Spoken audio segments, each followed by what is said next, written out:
Few names echo through history like Genghis Khan. His empire, the largest contiguous land empire in history, stretched from the Pacific Ocean to Eastern Europe.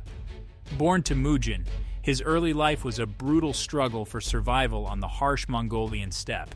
Orphaned, betrayed, and enslaved, he clawed his way to power, uniting warring Mongol tribes under his banner.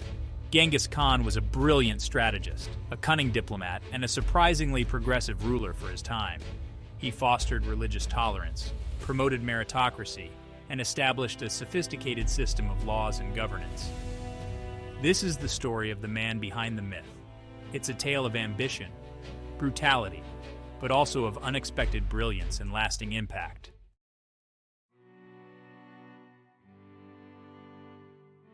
Imagine the vast, windswept plains of Mongolia, a land where survival is a daily struggle. Here, in the year 1162, Temujin, the future Genghis Khan, was born into a world of tribal conflict and shifting alliances. His childhood was harsh, marked by the murder of his father and the abandonment of his clan. Forced to fend for himself, young Temujin learned the harsh realities of the steppe. He hunted, fought, and navigated the treacherous web of tribal politics. His early experiences forged in him a steely resolve and an unyielding ambition.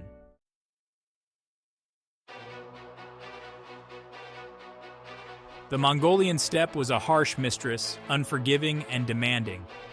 It was a land where survival depended on horsemanship, archery, and an intimate knowledge of the land. These were the tools of survival passed down to young Temujin, skills he mastered with a fierce determination. His father, Yasugi, was a chieftain of a small tribe, a man respected for his courage and cunning. From him, Temujin learned the art of war, the importance of alliances, and the fickle nature of tribal politics. But tragedy struck when Temujin was just a boy. His father, poisoned by a rival tribe, died, leaving his family vulnerable and alone.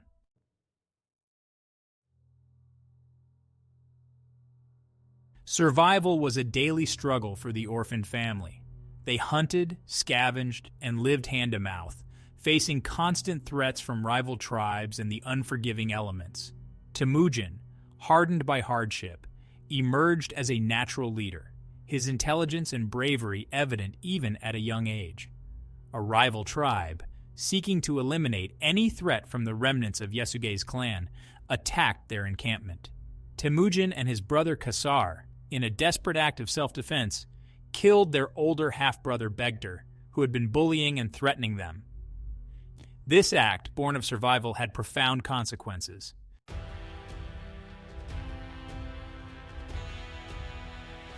Despite his growing influence, Temujin's path was fraught with danger. He was captured and enslaved by a rival tribe, a period of humiliation and hardship that tested his spirit but also honed his cunning and resolve. He eventually escaped, his legend growing with each daring feat and strategic victory. Step by step, battle by battle, Temujin began to unite the Mongol tribes, not through brute force alone, but through a combination of strategic brilliance, political maneuvering, and an uncanny ability to inspire loyalty.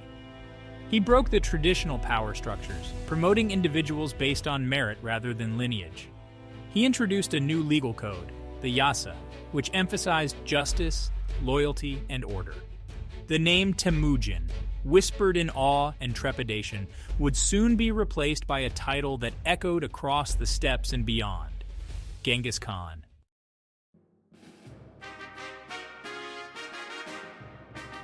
Genghis Khan's military genius was not born solely from brute strength, but from an acute understanding of strategy, logistics, and the psychology of warfare. He inherited a martial tradition from his ancestors, nomadic warriors who had honed their skills for centuries on the unforgiving steppes. But Genghis Khan elevated Mongol warfare to an art form, transforming a loose confederation of tribes into a disciplined, unstoppable fighting force. Central to his success was the adaptation and mastery of new technologies. He incorporated Chinese siege weaponry, allowing him to breach the most formidable fortifications. His armies were largely cavalry-based, allowing them to cover vast distances at speed, appearing seemingly out of nowhere to strike terror into the hearts of their adversaries.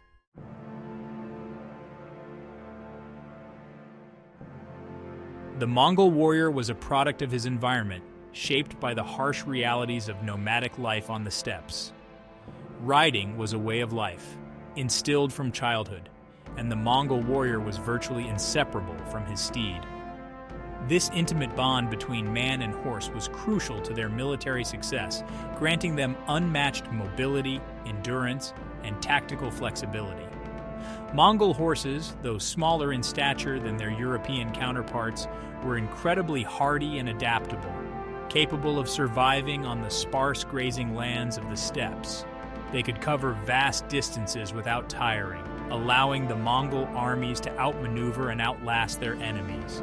Their mastery of mounted archery combined with their speed and maneuverability made them a formidable force on the battlefield.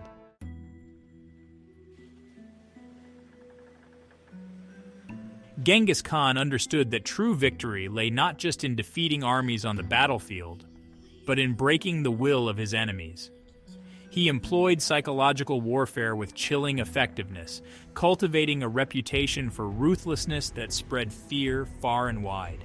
His name became synonymous with terror, a weapon as potent as any sword or arrow.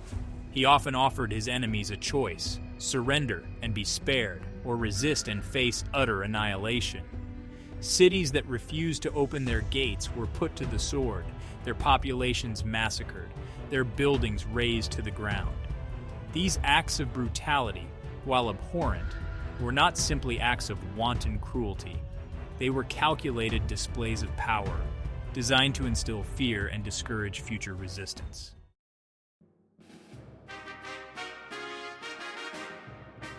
Through a combination of military genius, strategic brilliance, and a ruthlessness born of necessity, Genghis Khan achieved what no other steppe leader had before him: the unification of the Mongol tribes. He broke the cycle of tribal warfare and forged a powerful, unified empire that would stretch from the Pacific Ocean to Eastern Europe. He replaced the old tribal loyalties with a sense of shared identity, a loyalty to the Mongol nation above all else. He promoted based on merit, not lineage, elevating skilled warriors and administrators regardless of their tribal origins. He established a centralized system of governance with a codified legal system, a postal service, and a sophisticated intelligence network. Under his rule, the Silk Road, the ancient trade route connecting East and West, flourished, facilitating the flow of goods, ideas, and people across Eurasia.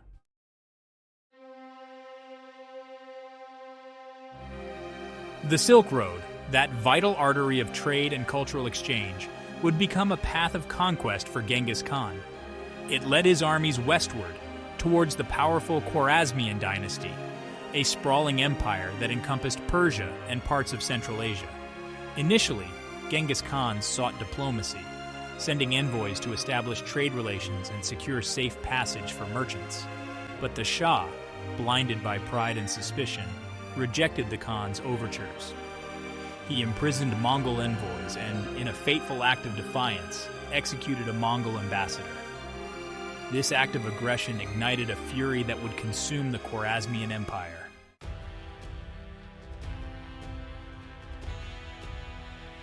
The Mongol advance westward was relentless. City after city fell before the Mongol onslaught, their walls breached by superior siegecraft, their defenders overwhelmed by the ferocity of the Mongol warriors. In the spring of 1218, Genghis Khan dispatched his most trusted general, Jebe, to pursue the remnants of the Khwarezmian army, led by the Shah's son, Jalal al-Din Mingburnu. Jalal, a courageous and skilled commander, posed a significant threat to the Mongol advance.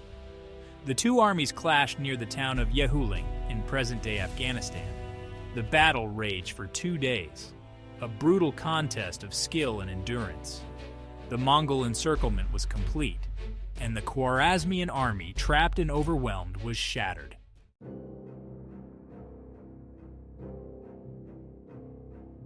The Mongol conquest of the Khwarezmian Empire sent shockwaves across Eurasia. It demonstrated the awesome power of the Mongol military machine and instilled fear into the hearts of rulers from the Mediterranean to the Black Sea.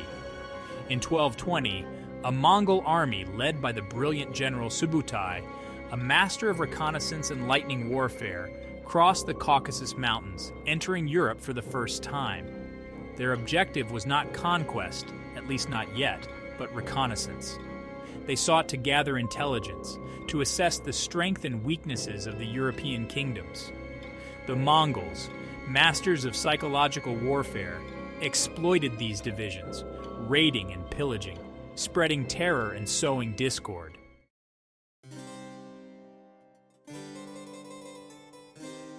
Genghis Khan's conquests, brutal and relentless, reshaped the political landscape of Eurasia. His empire, the largest contiguous land empire in history, connected east and west, facilitating trade and cultural exchange on an unprecedented scale. The Pax Mongolica, a period of relative peace and stability within the Mongol domains, allowed for the safe passage of merchants and travelers along the Silk Road, revitalizing trade and fostering the exchange of ideas, technologies, and artistic traditions. However, the Mongol conquests also left a legacy of destruction and upheaval. Cities were sacked, populations decimated, and entire civilizations shattered. Genghis Khan, the architect of this vast empire, died in 1227, but his successors, guided by his vision and ambition, continued to expand the Mongol realm. The Mongol conquests, while brutal, breathed new life into the ancient Silk Road. This network of trade routes was vital for the exchange of goods, ideas, and cultures. By the 13th century, the Silk Road had fallen into decline. Genghis Khan recognized the importance of a secure trade route. Under his rule, the Silk Road experienced a golden age of growth and prosperity. The Mongol guarantee of safe passage enticed traders from across Eurasia. Caravans laden with exotic goods connected east and west.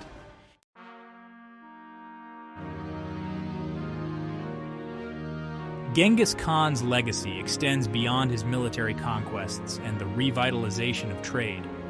He was also a shrewd administrator and lawgiver, determined to bring order and stability to the vast territories he had conquered.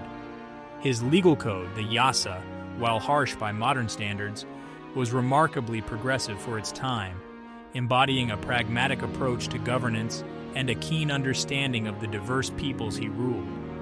The Yasa, a mix of oral traditions and written decrees, addressed a wide range of issues, from criminal justice to social customs. It emphasized loyalty, obedience, and accountability, reflecting the values of a nomadic warrior culture.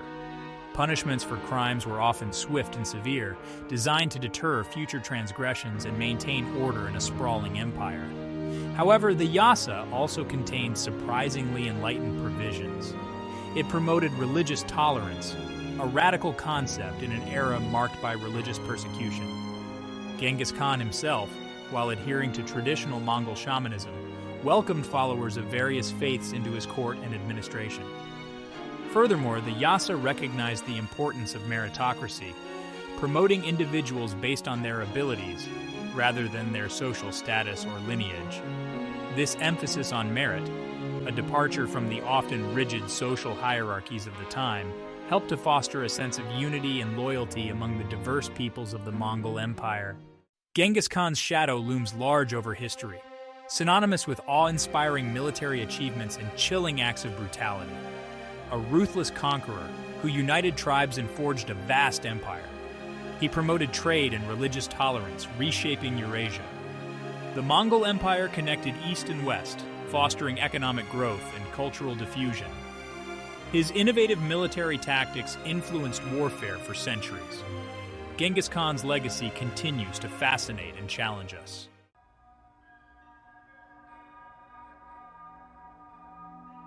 History often remembers conquerors by their grand strategies and battlefield victories, their humanity obscured by the fog of time. But Genghis Khan, despite his fearsome reputation, was a man of flesh and blood, driven by the same emotions, desires, and vulnerabilities as any other. Glimpses into his personal life reveal a more nuanced and complex figure. He was known for his love of hunting, a passion he shared with many nomadic peoples of the steppes. Hunting was not merely a pastime for Genghis Khan, but an opportunity to hone his martial skills, to test his courage and cunning against the wild. Despite his ruthlessness in war, Genghis Khan valued loyalty and justice above all else. He was known to reward those who served him faithfully, regardless of their social standing or ethnicity. He had a particular fondness for his generals, many of whom had risen through the ranks based on their merit and loyalty. One such general, Mukhali, was entrusted with vast authority and led numerous successful campaigns on behalf of the Khan. When Mukhali lay on his deathbed, Genghis Khan is said to have wept openly, mourning the loss of a trusted friend and comrade. These glimpses into his personal life, though fleeting, remind us that even the most formidable conquerors were not immune to the bonds of friendship, the sting of loss, and the complexities of the human experience.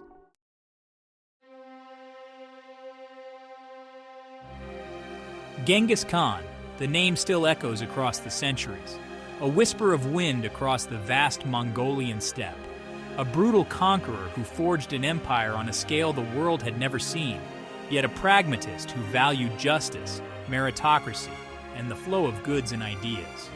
His empire, though fragmented after his death, continued to exert a profound influence on the world.